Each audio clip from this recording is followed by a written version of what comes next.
And that's when I found out just how big a star Michael Jackson was. Because all this time, he's just Michael. He's nice and he's talented and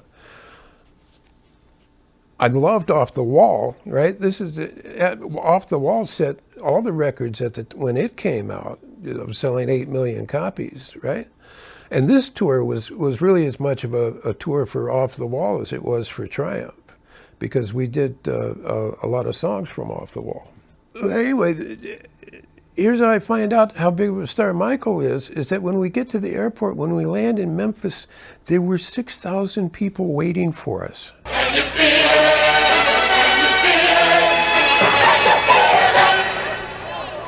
Yes, you could definitely feel it. We arrived at the airport shortly after 6 o'clock, and the crowd was already there, large and restless, even though the Jacksons were not due for another half hour. Screaming, and they chased us. Every man for himself.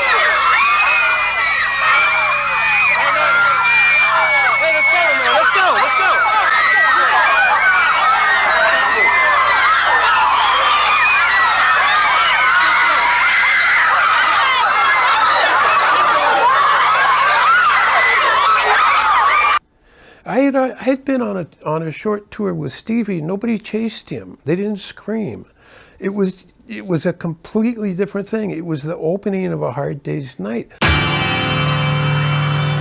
It's been a hard day's night. We literally ran through the airport to get away from 6,000 screaming kids. And it was really all for Michael. That's the way it was at Memphis International Airport when the Jacksons arrived. So another little show and tell item. This is a ticket for the San Francisco show at the Cow Palace. And I'm sorry that it doesn't have the price on here. It's like they used to give us tickets if we'd ask for them. I was able to get friends into the show on different parts of the country. This doesn't have the price on it, but believe me, they weren't anything like they are today. It was probably maybe $10, $12 to get into the Jacksons show. So I've got this stuff. And Memphis was we played in arenas the whole way. Like basketball arenas. 10, 12, 15,000 up to, like, in New York, we played Madison Square Garden, which was close to 20,000, and sold them out.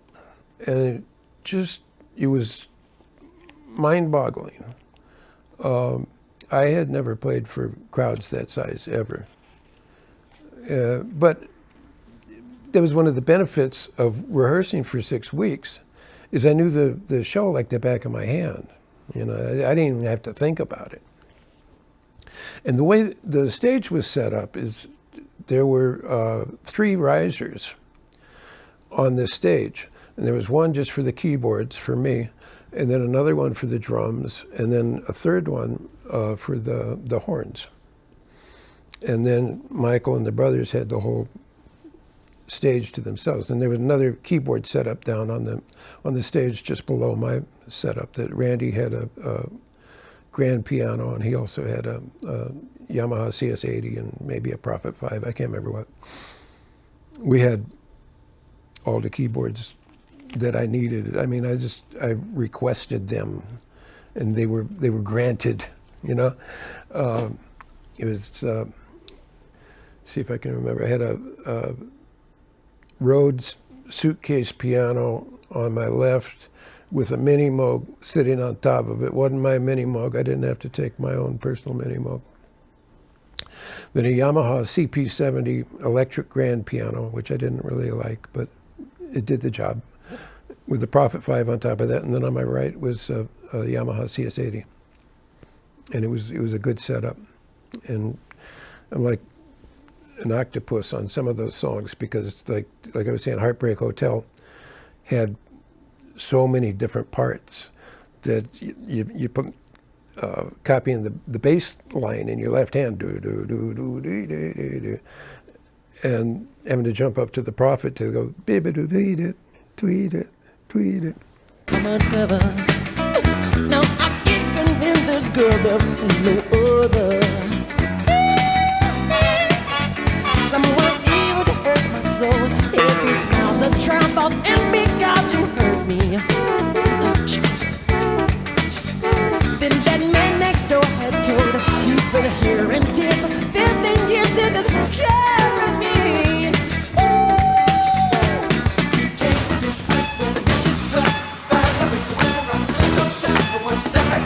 Every girl that I knew and my baby said, this is Heartbreak Hotel.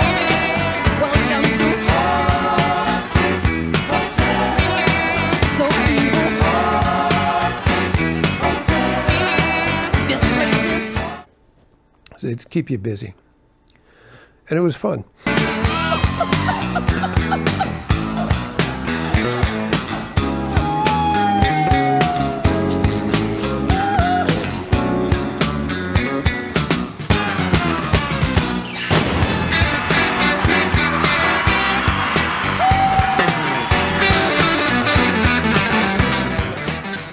And they do a medley of their old hits, and they every night they always had the same argument. It was a fake argument, you know. It was patter, you know. Michael would pretend these songs are old. Nobody wants to hear these old songs, you know. The costumes are old. The choreography is old, and for that medley, I used to switch down to the acoustic piano in front. So I'm standing, you know, I come down off my riser and I'm standing back by the Rhodes. And every night it was the same lines. They had to memorize. The show was the same every night. The planned 3 encores were always the same. So Michael had the same lines. These songs are old. The costumes are old. The choreography is old. And I said to the roadie, I said, Jackie's old. Just as a joke. I mean, Jackie was all of 30, you know, but he was the oldest one of all of us, you know. I think I was 26. I don't know, something like that. I don't know. That joke made the rounds. By the end of the tour, Michael incorporated it. And you should have seen Jackie's face the first night that Michael did that. These costumes are old. The choreography's old. Jackie's old. The number one reason I don't want to do the old stuff, number one is old, okay?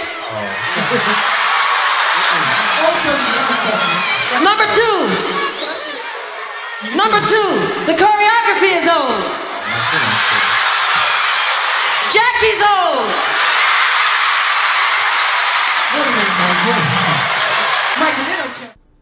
But I loved that part. I love sitting down at that acoustic piano. It was always a nice Steinway or something, you know, and just go zoom, don't, don't, don't.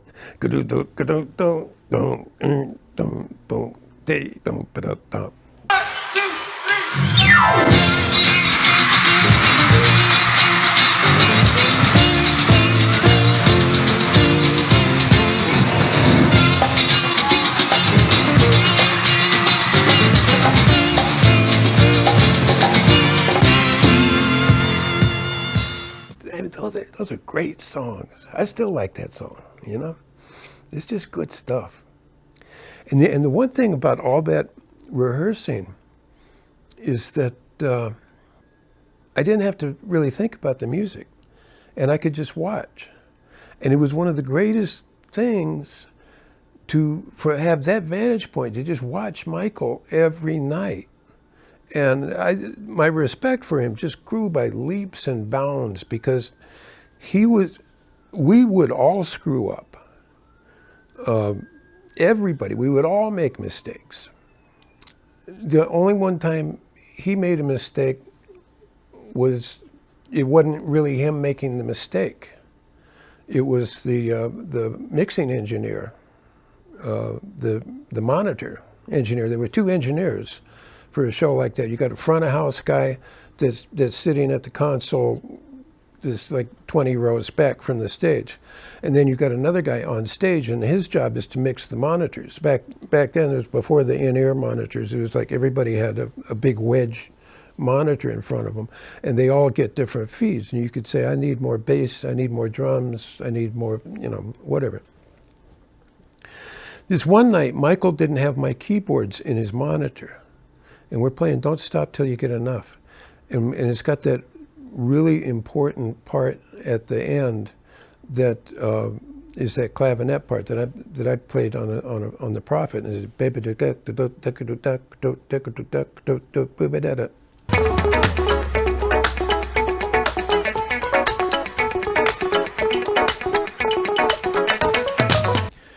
Michael couldn't hear it, and that's like one of the hooks of the song. You know, it's important, and it's a counterpoint to what the guitar is doing, and it's funky. And I used to love playing that because that's all I had to do was just do that with one hand and just lean back and groove, just go.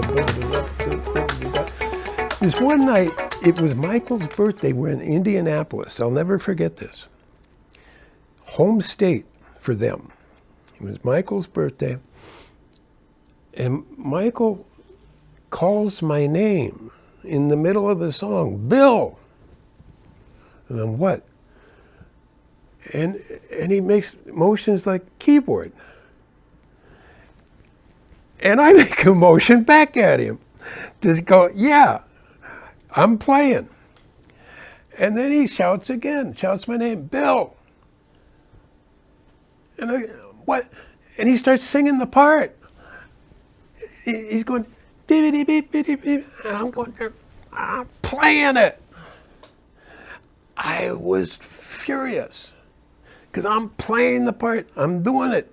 How many, you know, rehearsed this thing for 6 weeks. It was like maybe, I don't know, 2-3 weeks of the tour left. You think I'm going to forget that part? No. I was livid.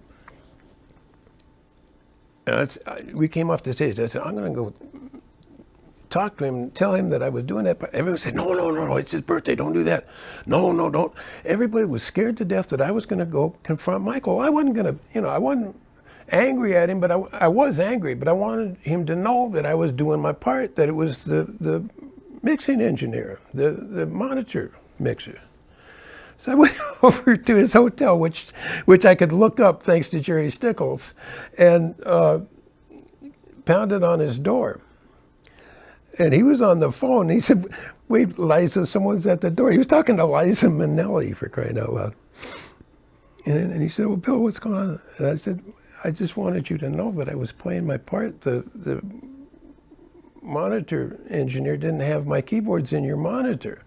But I said, Michael, I wouldn't, why would I forget that part? And I said, that was really embarrassing for you to call out my name 3 times in the middle of the song. He said, I'm sorry. He said, I just get so excited. Every anger I had just melted away because he was just, you know, it was a sincere apology, and he just said, I get so excited. Well, of course he does. And the thing of it was, is he was exciting to watch, and anybody who was lucky enough to see him perform know that, because he was always dead on it. And it was a complete joy to watch him perform, and just, I'll never forget that. One of the best parts was we do She's Out of My Life. And for a lot of it, it's just Fender Rhodes and voice. So I'm playing a duet with Michael Jackson in front of 18,000 people. And it's just like this intimate little thing. But it was just so nice.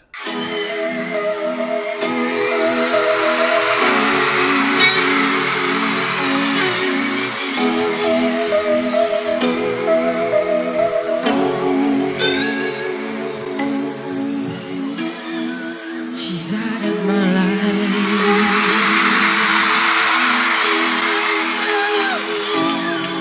She's out of my life.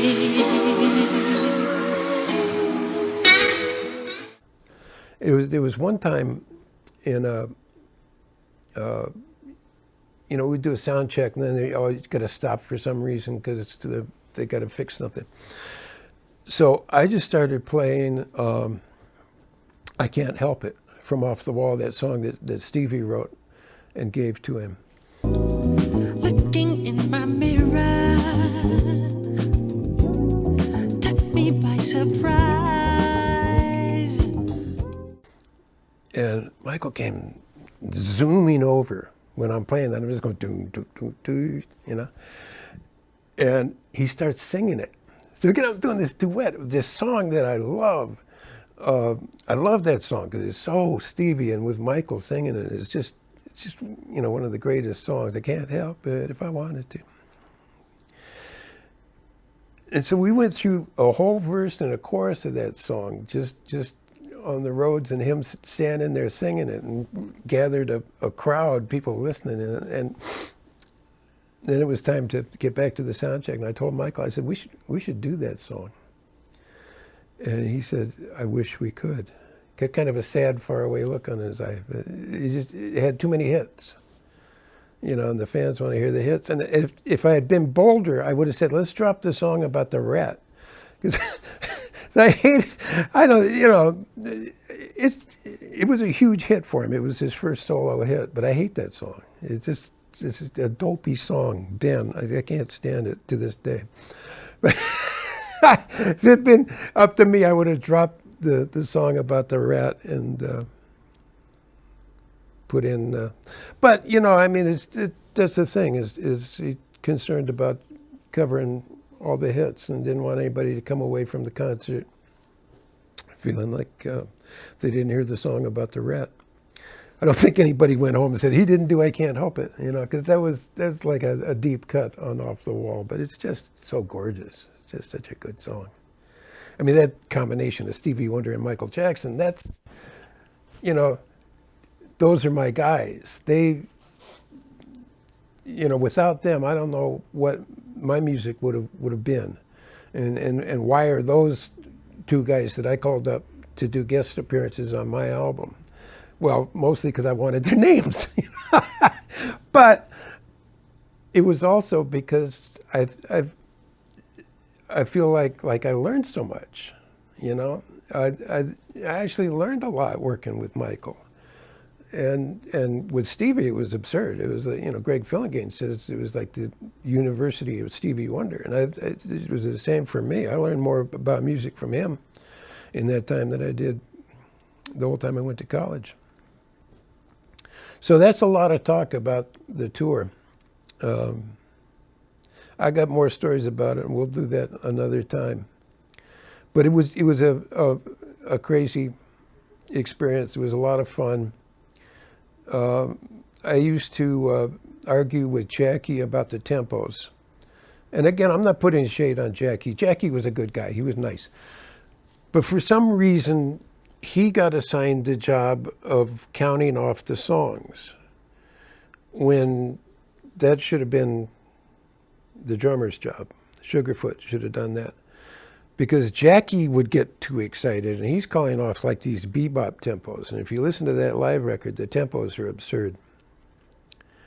So that was my complaint about that live record. It is what it is.